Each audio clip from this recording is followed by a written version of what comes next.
Question: has there never ever been a righteous person?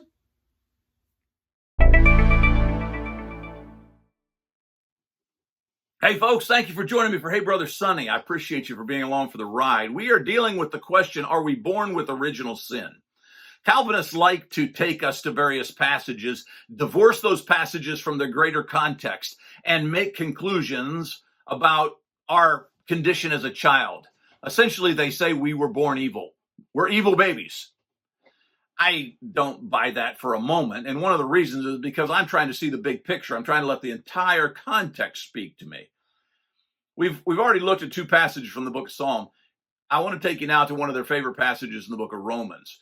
Calvinists love Romans chapter 3, 5, and they love chapter 9. Those are their and they love to take them out of the entire context and draw crazy extreme conclusions, such as born evil babies, or I'll tell you another one, limited atonement, that Jesus didn't die for everyone. Crazy conclusions because they're divorcing passages from their overall context. Romans chapter 3, verses 10 through 12 says this: none is righteous, no one, not one. No one understands, no one seeks for God. All have turned aside. Together we have become worthless. No one does good, not even one. And so they say, see there, everyone's a sinner. And they like to use this passage in their overall argument to say that we come forth from the womb sinning. In fact, one of their famous preachers will even say that the reason that a child, a baby, throws a temper tantrum is because they are sinful. No, that baby is just simply trying to survive in a world that she has no idea how to communicate. The only communication she knows right now that gets attention is she cries. And so mom feeds her. And there's just such crazy, insane conclusions drawn by Calvinism. So is it true that no one seeks God? No one has ever sought after God? Is that really true? Noah sought after God in Genesis chapter 6 and verse 9. Look it up for yourself. Abraham sought after God in Romans chapter 4 and verse 3. Look it up for yourself. Jehoshaphat sought after God, 2 Chronicles 17 and verse 4. Look it up yourself. Josiah sought after God, 2 Chronicles 34 and verse 3. Look it up. And there's many more. Yes. Many people have sought after God in life. But again, we've got a use of hyperbole here that's taking place. And the reason I'm confident in Romans chapter 3 hyperbole is being used is because one of the things that the Calvinists like to do is they like to, again, divorce a context from even within its direct context.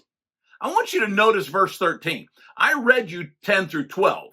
Now I'm going to read you verse 13. 10 through 12 says, no one's righteous, no one seeks God, no one does good, no one, etc. Okay. Then you get to verse 13, the very next verse. It says, their throat is an open grave. They use their tongues to deceive. The venom of asps is under their lips. Is that hyperbole? The venom of asps? Do you have the venom of asps under your lips when you're born? I think not, because the venom of asps would kill you if you were born with the venom of asps under your tongue. It's hyperbole. And Romans chapter 3, Paul is trying to, again, use the same kind of a communicative value as David did in the Old Testament. He's using hyperbole. He's using extreme speech to get our attention. No, a baby is not born with venom of asps under their lips. Paul is just trying to make a point that the context in which we are born is so sinful, so evil, that we are immediately, even as children, we are immediately in conflict with a fallen world. But no, babies are not evil. You say, but Sonny, what about Romans chapter 5? I'm going to get there. Stay with me. Be there. Matthew 16:26. Calvinism is a dangerous set of false doctrines because it rejects free will and thus promotes irresponsibility. Calvinism teaches that Christians are unconditionally elected by an irresistible grace to become puppets of once saved, always saved.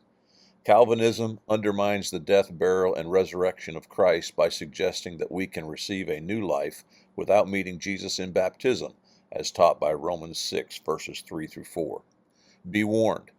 Primary promoters of the doctrines of Calvinism are the Baptist, and Presbyterian churches.